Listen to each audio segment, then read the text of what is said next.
వారి సాక్ష్యముల మంది. ఎందుకంటే శ్రమలో ఉన్నప్పుడు, బాధల్లో ఉన్నప్పుడు, భయంకరమైన సమస్యల మధ్యన కొట్టుమిట్టాడుతున్నప్పుడు వారు ప్రభువును అంగీకరించి కుటుంబంలో శాంతి సమాధానాలతో జీవించారని వాళ్ళు చక్కని సాక్ష్యం అందించారు. ఎందుకంటే మనం మానవులుగా కొన్ని పరిస్థితులలో కృంగిపోతున్న సమయాలు చాలా ఉంటాయి. అట్టి సమయంలో ఆదరణకర్త, ఆదరించేవాడు దేవాతి దేవుడని ఎరిగి ఆయన సన్నిధికి వచ్చిన ప్రతి బిడ్డకు ఆయన సహాయం చేయటకు సమర్థుడని వాళ్ళు సాక్ష్యం ఇచ్చారు. సరే, వాక్యంలోకి వెళ్దాం. చూడండి, సమూయేలు మొదటి గ్రంథం 12వ అధ్యాయము 24వ వచనం ఒకసారి చదువు సహాయం చేయండి. సమూయేలు మొదటి గ్రంథం 12వ అధ్యాయము 24వ వచనం.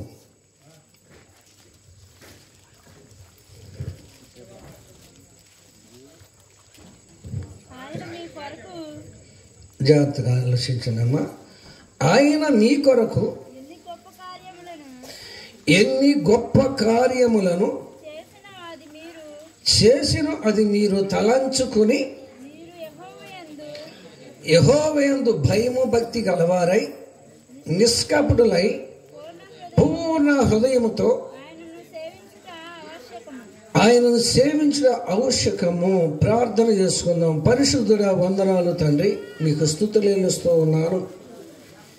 నీ బిడ్డ కుటుంబంలో, వారి జీవితంలో ఊహించని గొప్ప కార్యాలు జరిగించిన వాడా మీకు వందనాలు.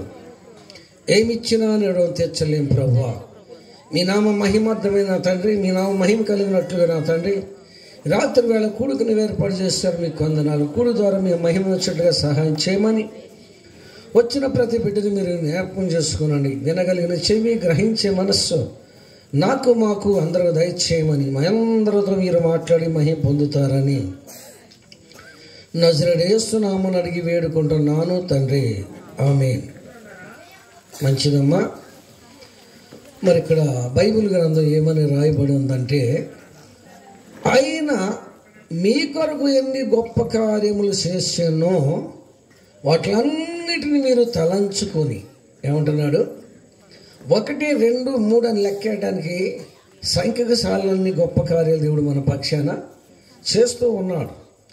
కనుకనే అట్లన్నిటిని తలపోసి, అట్లన్నిటిని గుర్తు చేసుకుని, ఆయనకు భయపడి, ఆయన మహిమార్థమై ఇలాంటి కూడిక పెట్టాలి, కూటలు జరపాలని దేవాతి దేవుడు పరిశుద్ధ గ్రంథంలో రాసి పెట్టినటువంటి సంఘటన, సందేశం. ఈ సందేశం ఆలోచిద్దాము. ఎందుకంటే కష్టకాలం ఉన్నప్పుడు వారు మొరబెట్టారు, శ్రమలు ఉన్నప్పుడు మొరబెట్టారు, వారు బాధలు ఉన్నప్పుడు దేవుని సన్నిధికి వచ్చారు. నా పరిస్థితి ప్రభు అని చెప్పి ఆయన పాదాల దగ్గర కన్నీళ్లు మున్నీరు కార్చారు. కనుక దేవుడు వాళ్ళ ప్రార్థన, వారి ప్రార్థన ఆలకించిన దేవుడు కుటుంబంలో శాంతిని ఇచ్చాడు, కుటుంబంలో సమాధానం ఇచ్చాడు. నిజమే, కరోనా సమయంలో చనిపోయే సమయం ఆసన్నమైనంత దగ్గరికి వెళ్ళిపోయారు బేబమ్మ గారు. అనుకున్నారంట, ప్రభువా కొత్తగా మందిరం కడుతున్నారయ్యా, ఆ మందిరం చూస్తాక నన్ను మీరు ఏంటి ఆశ ఏంటంట. మరి ఆ మాట చెప్పారో చెప్పలేదు, ఇలా అనుకుంటున్నాను. చెప్పారమ్మా? చెప్పలేదు, మర్చిపోయారంట. ఏమనుకున్నారంట, ప్రభువా కొత్తగా మందిరం కడుతున్నారయ్యా, ఆ మందిరం చూస్తారు కదా నన్ను ఏంటి బ్రతికించడాన్ని. ఆ మరణ పడకలో ఉన్నప్పుడు ప్రార్థన చేశారంట. ఆ మరణ పడకలో ఉన్నప్పుడు ప్రార్థన చేస్తే ఒక ఆయన వెళ్ళి ఆమెను ముట్టినట్లుగా ప్రభు దర్శనం చూపించాడంట. ఏం చేశారు? ఏ జబ్బు అది? ఏ జబ్బు? కరోనా జబ్బులో మరణ దరిదాపులకు వెళ్ళారు. ఆ సమయంలో కూడా దేవుడు మరణానికి అప్పగించకుండా బ్రతికించి ఈ రోజున సాక్షిగా మన మధ్యన నిలబెట్టాడు. అదే యొక్క పరిస్థితి. నర్సపాలెం గ్రామంలో ఉన్న కుర్రోడు యవనస్తుడు 129 పాయింట్లకి వెళ్ళిందంట కరోనా. అమెరికన్ హాస్పిటల్ తీసుకెళ్లారు. మా వల్ల కాదని డాక్టర్లు చేతులు ఎత్తేసారు. ఆ మెట్ల కింద పడుకోబెట్టారంట. వైద్యం చేయటం కూడా అనవసరం అని ఏడ్చుకుంటూ ఫోన్ చేశారు. నాన్నగారు పరిస్థితి బాగోలేదు, కనీసం డాక్టర్ కూడా చేర్చుకునే పరిస్థితి లేదు, మెట్లు నేండి కింద పడుకోబెట్టారు నా కొడుకుని, చచ్చిపోతాడు, ప్రార్థన చేయమని చెప్పి ప్రార్థన చేయించుకున్నారు. దేవుని కృప వలన ఆలకించిన దేవుడు కుర్రోడిని సజీవుడికి ఇంటికి తీసుకొచ్చాడు. దేవుని స్తోత్రం కలుగుగాక. ఏ జబ్బు లాస్ట్ ఫైనల్కి వెళ్ళిపోయాడు కుర్రోడు. ఆ ప్రార్థన ఆలకించిన దేవుడు బ్రతికించాడు. ఇలా లాయర్ చదువుతున్నాడు. ఏం చేస్తున్నాడమ్మా? ఏం చదువుతున్నాడని? ఎందుకు అనగా మనము ప్రార్థించే దేవుడు, ఆలకించే దేవుడు, మన ప్రార్థన ఆలకించే దేవుడు, మన ప్రార్థనకు ప్రతిఫలం ఇచ్చే దేవుడు. ఎందుకంటే జీవ మరణములు ఎవరి వశంలో ఉన్నవి? దేవుని వశంలో. చంపాలన్నా చంపగలుగుతాడు, చంపిన వాళ్ళని బ్రతికించగలుగుతాడు. దానికి కారణం ఏంటంటే లాజరు చనిపోయి 4 దినములు సమాధిలో ఉంచిన లాజరును బ్రతికించడానికి వచ్చాడు ఆయన. అంతే. ఎక్కడికి వచ్చాడు? ఆ లాజరు అక్క అంటున్నారు, అయ్యా లేడు 4 దినాలు అయిపోయింది చనిపోయి, ఆ శరీరము వాసన వస్తుందని చెప్తున్నారు. లేదు ఆయన చనిపోలేదు, నిద్రించుచున్నాడు, నిద్రపోతున్నాడు అంటున్నాడు ఈయన. ఆయన ఇచ్చిన సాక్ష్యం ఏమిటి? 4 రోజులైంది సమాధి చేసి, శరీర వాసన వస్తుంది అంటున్నారు వీళ్ళు. సాక్ష్యము లేదు. ఎక్కడ సమాధి చేశారో నాకు చూపిమన్నాడు. ఎక్కడికి వెళ్ళి ఎక్కడ తీసుకెళ్ళమన్నాడు? బ్రతికడానికి వచ్చిన ఆయనకి సమాధి చేసిన ప్లేస్ తెలీదా? తెలుసు. ఎవరు తెలుసు? బ్రతికించడానికి వచ్చిన ఆయన సమాధి ఉన్న ప్లేస్ తెలుసు. కానీ వాళ్ళలో ఉన్న విశ్వాసం ఎంత గొప్పదో పరీక్షించాలి. ఏం చేయాలి? తీసుకొచ్చి చూపించేది నా సమాధి అంటే, ఏ లాజరు బయటికి రా అన్నాడు. అంతే. ఆయన ఎక్కడున్నాడు? సమాధిలో ఉన్నాడు. ప్రభు ఎక్కడున్నాడు? సమాధి ముందున్నాడు. ఆ రాయి తొర్లించండి, సమాధికి అడ్డున్న రాయిని తొర్లించండి. అప్పుడు లాజరు 4 దినముల క్రితం చనిపోయిన లాజరు సజీవుడై బయటకు వస్తున్నప్పుడు కట్లతో కట్టబడి ఉన్నాయి, కట్లను తెంపమన్నాడు. అది 1 రాయ, 2 కట్లు. దేని చేత బంధించబడి ఉన్నాడు మానవుడు? 1 బండ్లాటం వచ్చినాయి, 2 కట్లాటం వచ్చినాయి. కానీ తొలగించవలసినది మనిషి, ఇప్పవలసినది మనిషి, బ్రతికించే బాధ్యత ఆయనది. ఎవరిది? సజీవుడు బయటకు వచ్చాడండి. 1 కులం అనే బండ్లో, 2 మతం అనే కట్లు తెంపుకొని రావాలి మనిషి. నువ్వు బ్రతుకు బాగుండాలనుకుంటే, సజీవుడిగా దేవుడు నిన్ను కాచి కాపాడాలనుకుంటే, మరణంలో దేవుడు నిన్ను జీవంలో నడిపించాలనుకుంటే, నీకు అడ్డుకున్న కట్లు ఏం చేయాలి? అడ్డుకున్న బండలు ఏం చేయాలి? తొలగించాలి. వాళ్ళు తొలగించాలి చెప్పాడు. ఆ బండను తొలగించమన్నాడు, తొలగించారు. సజీవుడుగా లేసొస్తున్న లాజరుకి కట్లు కట్టబడి ఉన్నవి విప్పమన్నాడు. 4 దినముల క్రితం చనిపోయిన లాజరుని దేవుడు సజీవుడిగా లేపుకొచ్చాడు. దేవుని స్తోత్రం కలుగును గాక. మరణం తప్పించుట ఎవరి వశం? నాకు జబ్బు వచ్చింది, ఒక డాక్టర్ దగ్గరికి వెళ్ళాను. డాక్టర్ గారు నా పరిస్థితి అంతా వివరించాను. నీకేం పర్లేదు, ధైర్యంగా ఉండు. ఏమన్నాడమ్మా? నీకేం పర్లేదు, ధైర్యంగా ఉండు, నిన్ను బాగు చేసి నడిపిస్తాను అన్నాడు. పాపం కొంచెం ఉపశమనం దొరికింది రోగికి. కానీ తనకున్న తెలిసిన వైద్యం చేస్తున్నాడు. రోజు క్షీణించిపోతున్నాడు పేషెంట్. డాక్టర్ గారు అడుగుతున్నారు, పర్వాలేదు, నువ్వు సచ్చిబాబు బ్రతికించే బాధ్యత నాది అంటున్నాడు. ఎవరో పేషెంట్ దినదినం క్షీణించిపోతున్నాడు. ఏంటి డాక్టర్ గారు, వచ్చిన నాటికంటే ఇప్పుడు బాగా బలహీనం అయిపోయాను, నీరసం వచ్చేసిందంటే అప్పుడు అంటాడు, అయ్యా నేను బ్రతికించడానికి చంపడా, నేనేం భగవంతుడినా? ఏమంటాడు? ఎవరంట?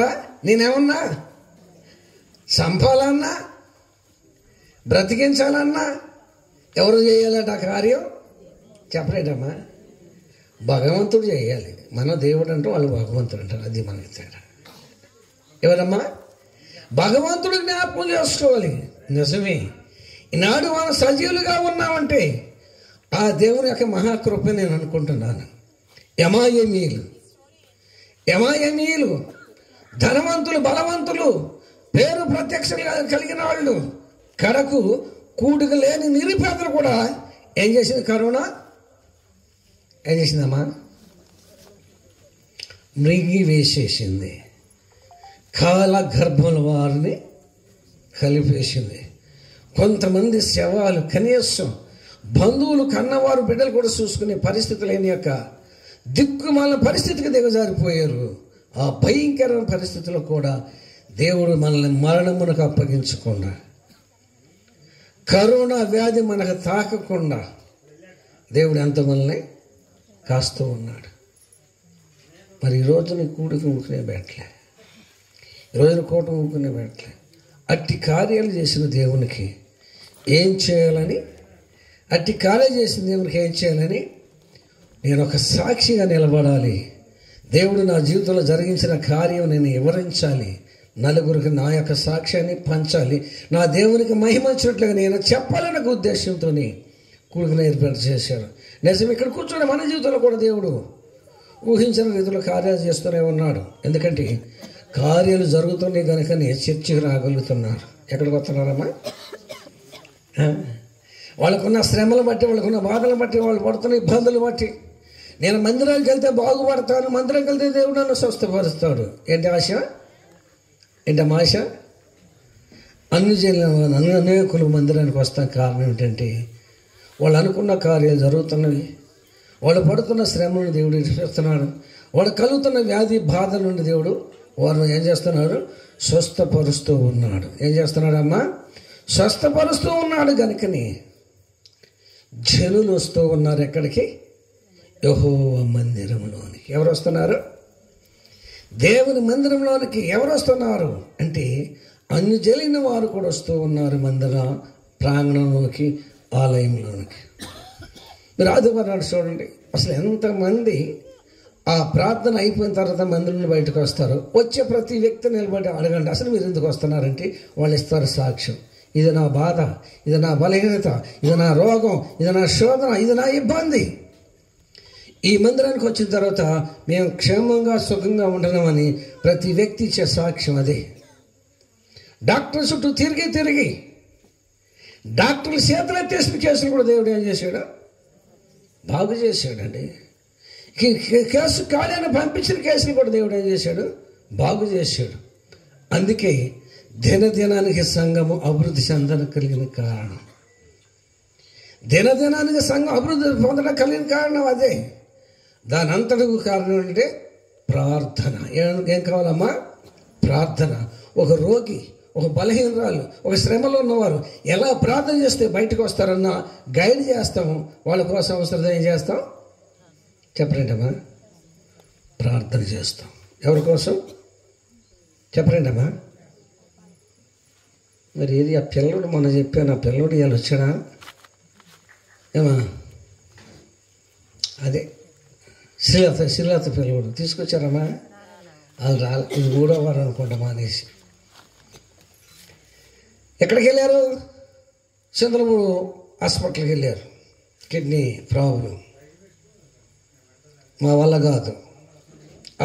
ఏలూరు ఆంధ్ర హాస్పిటల్కి రాశారు. వాళ్ళు చూశారు, వాళ్ళు మా వల్ల కాదు.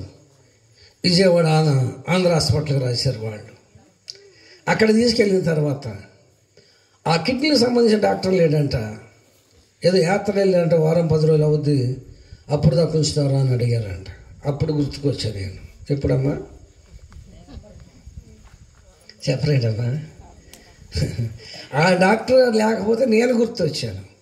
అప్పుడు ఫోన్ చేశారు నాకు, నాన్నగారు పిల్లోడి పరిస్థితి ఎలా ఉంది, చిన్న పిల్లోడు, చంద్రమూడు హాస్పిటల్లో మా వల్ల కాదన్నారు, ఏలూరు ఆంధ్ర హాస్పిటల్లో మా వల్ల కాదన్నారు, విజయవాడ హాస్పిటల్కి రాశారు, ఇక్కడికి వస్తే డాక్టర్ గారు లేరు, ప్రార్థన చేయమన్నారు. ఫోన్ బాబు దగ్గర పెట్టమన్నాను, ప్రార్థన చేశాను, దేవుని కనికరించాడు. వాళ్ళు వారం 10 రోజులు ఇక్కడ ఎందుకు ఇంటికి వెళ్ళిపోదామని వచ్చారు. వచ్చిన తర్వాత ఆశ్రమ హాస్పిటల్ తీసుకెళ్ళారు. కిడ్నీ బాగానే ఉందన్నారు. ఏమన్నారమ్మా? ఒక వారం రోజున్నారు, మళ్ళీ రమ్మన్నారు. వారం అయిన తర్వాత వెళ్తే అసలు కిడ్నీలో ప్రాబ్లం లేదని ఒక ట్యాబ్లెట్ కూడా ఇవ్వకుండా పంపించారు. ఎవరు చేశారు? చింతలపూడిలో మా వల్ల కదా అన్నారు. ఏలూరు ఆంధ్ర హాస్పిటల్లో మా వల్ల కదా అన్నారు. విజయవాడ ఆంధ్ర హాస్పిటల్ అయితే డాక్టర్ లేదన్నారు. మరి ఏ డాక్టర్ బాగు చేశాడు? చెప్పరేటమ్మా? ఏ డాక్టరు? పరమ డాక్టర్ బాగు చేశారు. గుండె చెదరిన వారిని బాగు చేయువాడని, గుండె చెదరిన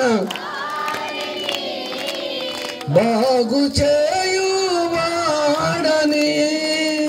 వారి గాయములనియు కాటుచున్నవాడని, వారి గాయములనియు కాటుచున్నవాడని, దేవునికి స్తోత్రము గానము చేయుటయే మంచిది, మనమందరము స్తుతి యుటయే మంచిది.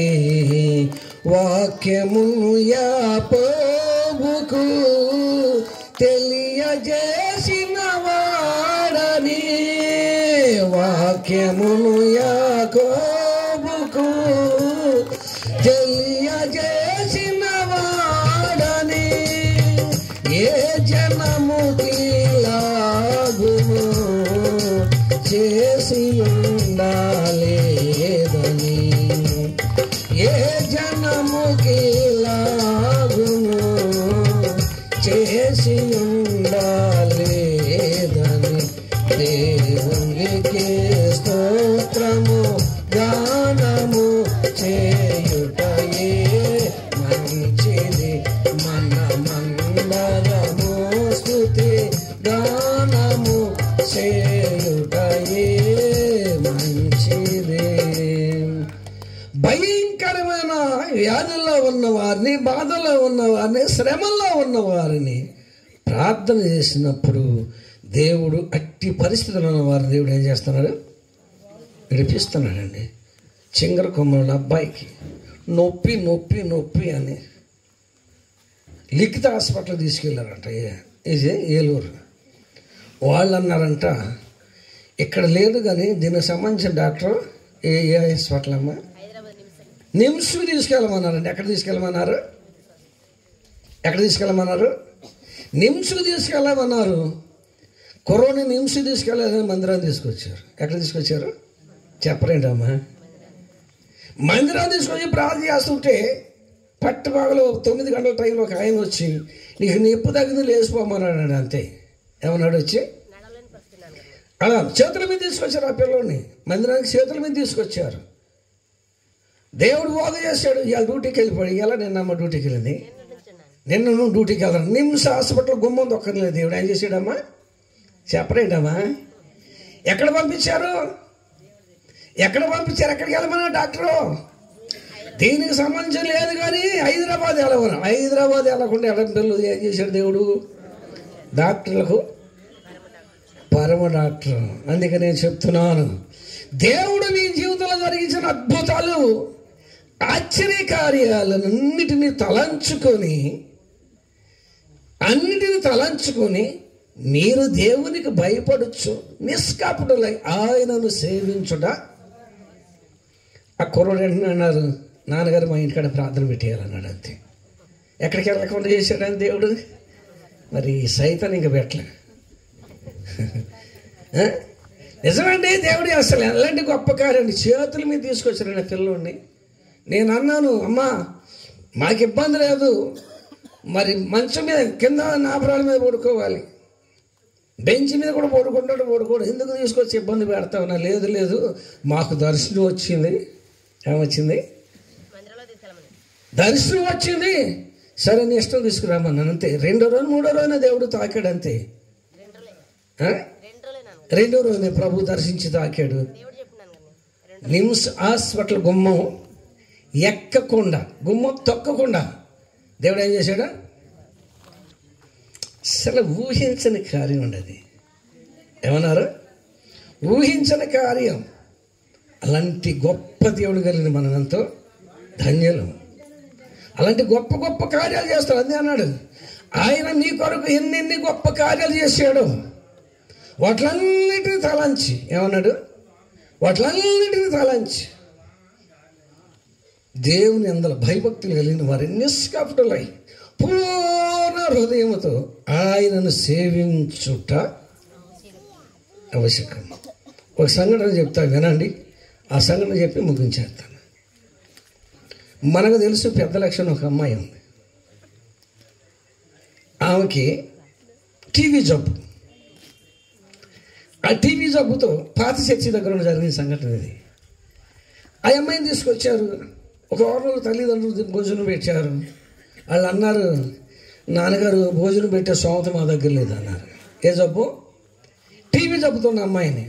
సర్లే భోజనం పెడతాం, ప్రార్థన చేస్తాం అని చెప్పాం. భోజనం పెడతాం, ప్రార్థన చేస్తాం అని వాళ్ళ దగ్గర మా దగ్గర పెట్టుకుని 4 నెలలు ప్రార్థన చేస్తే ప్రభు 4 నెలలకు వచ్చి ఇండక్షన్ చేశాడు. ఆ టీవీ జబ్బు పటాపంచలు అయిపోయింది. ఆ జబ్బు తగ్గిన సంగతి తెలిసి భర్త రావటం మొదలు పెట్టాడు. నాన్నగారు, మరి దేవుడు నాకు ఆరోగ్యం ఇచ్చాడు కదా, ఒకసారి వెళ్ళి టెస్ట్ చేయించుకుని వస్తాను అంది. సరే మంచిదమ్మా అన్న. ఏలుగురు వెళ్ళారు హాస్పిటల్కి. డాక్టర్ ఎక్స్రే తెచ్చి చూశాడంట. చూస్తే డాక్టర్ స్టన్ అయిపోయాడు. ఈ అమ్మాయి చచ్చిపోతాం అనుకున్నాం. అసలు ఎప్పుడు మామూలు ఎముకలాగా ఉన్నాయి, అసలు ఎక్కడ మందులు ఆడావని అడిగారంట. ఎవరిని? ఈ టీవీ జబ్బు అమ్మాయిని. ఆనందంట, ఎక్కడ మందులు ఆడలేదండి, మా నాన్నగారు మందిరానికి వెళ్ళే మా నాన్నగారు బాధ్యత దేవుడు స్వస్థపరిచాడు అందంట. ఆ డాక్టర్ ఒకరి ముఖం చూసి చచ్చిపోతాం అనుకున్నా ఏంటో ప్రార్థన అంటుంది. మందిరం పెద్దదా చిన్నదని అడిగంట వాళ్ళు. మరి వాళ్ళకి ఆ డౌట్ ఎందుకు వచ్చింది? ఏదే మందిరం పెద్దదా చిన్నదని అడిగారంట. అది చిన్న తాటేకలు పాకండి అని చెప్పిందంట. నువ్వు సత్తావు అనుకున్నావమ్మా, దేవుడు బతికించాడని అంటే ఎంత సంతోషంగా వచ్చిందనుకున్నావు. ఆ పాత అక్షరం పట్టుకుని ఈ కొత్త అక్షరం పట్టుకుని గబగా ఊరికొచ్చింది. నాన్నగారు ఇదిగో పాత అక్షరం, ఎముకలు మొత్తం తినేసినాయి, ఇదిగో కొత్త అక్షరం, మామూలు ఎముకలలాగా ఉన్నాయి, చూపించి సంతోషం అమ్మా. సరే నాన్నగారు వెళ్ళి వస్తాను అన్న. చల్లి అమ్మ పెందలాడు మీ ఆయన ఎండబెట్టుకురమ్మా అన్న. మరి పాత టర్నింగ్ తిరగాలిగా. ఆ టర్నింగ్ దగ్గరికి వెళ్ళదు అంది. ఏమో ఎట్ట ఉండదు అంది. నిజమండి, దేవుడు అంత గొప్ప కార్యం చేసి దగ్గర పెట్టుకుని ప్రార్థన చేసి భోజనం పెట్టి ఎంత చేస్తే ఏముంది, ఏమో ఎట్ట ఉండదు అంది. పాప వెంకటేశ్వరరావు గారు విన్నాడు. ఆయన చూశాడుగా, పక్కనే ఉన్నాడు మా కూర. ఇదేంటి అయ్యారు అంత మాట వెళ్ళిపోతున్నాయి అమ్మాయి అన్నాడు. ఏం చేద్దామయ్యా, మనం ప్రార్థన చేసాం, దేవుడు బాగు చేశాడు అన్న. ఏమో బాగున్నప్పుడు ఆయన లోకంలో తిరిగాడు. ఎవరు? అలా ఆయన ఏం వెళ్ళిపోయింది. 2 నెలలు 3 నెలలు వరకు మనకు అడ్రస్ లేదు. ఆయనకి ఎయిడ్స్ వ్యాధి ఉంది, ఈ అమ్మాయికి ఆల్రెడీ ఎయిడ్స్ వ్యాధి అంటుకుంది. అతను చచ్చిపోయాడు. ఈ ఎయిడ్స్ వ్యాధి మళ్ళీ ఏం బాధపడింది, మళ్ళీ వచ్చి గుళ్ళో కూర్చుంది. ఇప్పుడు ఏం చేయాలి? ప్రార్థన చేయాలా, పంపించేయాలి? మీరు చెప్పండి. ఏమా, ఇప్పుడు మొదట దేవుడు ఏదో కనికరించి బాగు చేశాడు. ఇప్పుడు ఎయిడ్స్ వ్యాధి వచ్చింది, మళ్ళీ గుళ్ళోకి వచ్చింది. ఇప్పుడు ఏం చేయాలి? పంపించాలా, ప్రార్థన చేయాలి? ఆ అమ్మాయి కోసం, నీ కోసం ప్రాణం చేస్తాగానే భోజనం పెట్టినాను. ఏమన్నా? భోజనం పెట్టినాను. మళ్ళీ 4 నెలలు ప్రార్థన చేసామండి ఎయిడ్స్ వ్యాధి కోసం. ప్రభు అన్నాడంట, 600 కడితే నీకు ఇండక్షన్ చేస్తానన్నాడంట. 600 కట్టింది. దేవుడు ఇండక్షన్ చేశాడు. ఎయిడ్స్ వ్యాధి తగ్గిపోయింది. ఇంటికి వెళ్ళింది. ఇంటికి వెళ్ళి మళ్ళీ ఆలోచన వచ్చింది. నా కోసం మా అమ్మ మా నాన్న ఉండ ఆస్తి అంతా అమ్ముకున్నారు, మా అమ్మ మా నాన్న సుఖపెట్టాలి అని ఒక గేదెను కొనిచ్చింది. దాని తర్వాత ఒక మేకపిల్లను కొనిచ్చింది. మధ్యలో ఆదివారం ప్రార్థన ఆడడం మానేత్తం మొదలుపెట్టింది. నేను 40 రోజులు ప్రార్థనలో ఉన్నా. ప్రభు ఒక మాట చెప్పాడు, ఆ అమ్మాయి మీద కీడు రాబోతుంది చెప్పు అన్నాడు. 40 రోజులు ప్రార్థన అయిన తర్వాత ఆదివారం నాడు వాక్యం చెప్పి ప్రార్థన చేసిన సంఘం ఎట్లాగా ఉందమ్మా, లక్ష్మి రమ్మని పిలిచా. ఏంటి నాన్నగారు అని వచ్చింది. మరి నీ మీద కీడు అవుతుందంటమ్మా, ప్రభు చెప్పమన్నాడు. మరి ప్రార్థనలో ఉండన్నా, ప్రార్థనలో భోజనం ఏంటని అడిగింది నన్ను. నీకు భోజనం పెడతా, బట్టలు పెడతా. ఏమన్నా? భోజనం పెడతా, నీకు బట్టలు పెడతా, నువ్వు బతికినంతకాలం నిన్ను చూసుకుంటా ఉండన్నా. మరి నా కొడుకు సంగతి ఏంటంది. మీ అమ్మ మీ నాన్న వయసులో ఉండాలి కదా, వాళ్ళు చూసుకుంటారులే అన్న. వెళ్ళిపోయింది, ప్రార్థన మానేసింది, 3 నెలలకు టాపా కట్టేసింది. 3 నెలలే ఆ మాట చెప్పి వెళ్ళిన తర్వాత 3 నెలలే. ఇక లాస్ట్ ఫైనల్ వెళ్ళి చూసి, అమ్మగారిని వెళ్ళి చూసి వచ్చాను. చూసి వస్తే ఏముంది, మంచంలో నేతనేస్తుంది. ఇక రేపు మా పన్న పరిస్థితికి వెళ్ళింది. చేసిన మేళ్లను మరిచిపోతే పరిస్థితి అలా ఉంటుందని చెప్పడానికి ఈ మాట గుర్తు చేసి, ఏ మాట చెప్పలేదమ్మా. చేసిన మేళ్ళు మరిచిపోతే అందుకే అన్నాడు, ఆయన మీ కొరకు ఎన్నెన్ని గొప్ప కార్యాలు చేస్తూ ఉన్నాడు. అట్లన్నిటిని తలాంచచ్చు. మీరు దేవుని అందరూ భయభక్తులు కలిగిన వారే ఉండి పూర్ణ హృదయంతో నిష్కాపుడులు ఆయనను సేవించాలి. ఆయన చేసిన మేళ్ళను దేనిని, ఆయన చేసిన ఉపకారం దేనిని ఒకళ్ళు మర్చిపోయామనుకో, మరలా ఆ పరిస్థితిలోకి వెళ్తే నీవి ప్రార్థన అయినడో నా ప్రార్థన అయినడో. గనుక ఇట్టి కార్యాన్ని జరిగించిన దేవునికి ఎంతగా మనం కృతజ్ఞత తెలిపిన రుణము వేలాది నదులంత విస్తార తైలము నీకిచ్చిన సాలునా. వేలాది నదులంత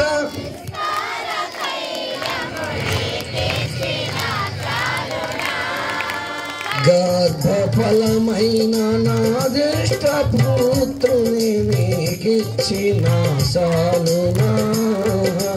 గర్భఫలమైన నీకిచ్చిన సాలునా.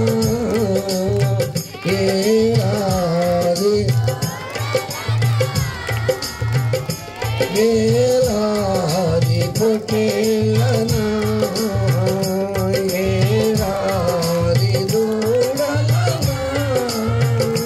వేలాది పొట్టేలనా నీవు చేసిన నీకేమి చెల్లింపును. నీవు చేసిన నీకేమి చెల్లింపును. ఈ గొప్ప రక్షణ నాకిచ్చినందుకు నీకేమి, ఈ గొప్ప రక్షణ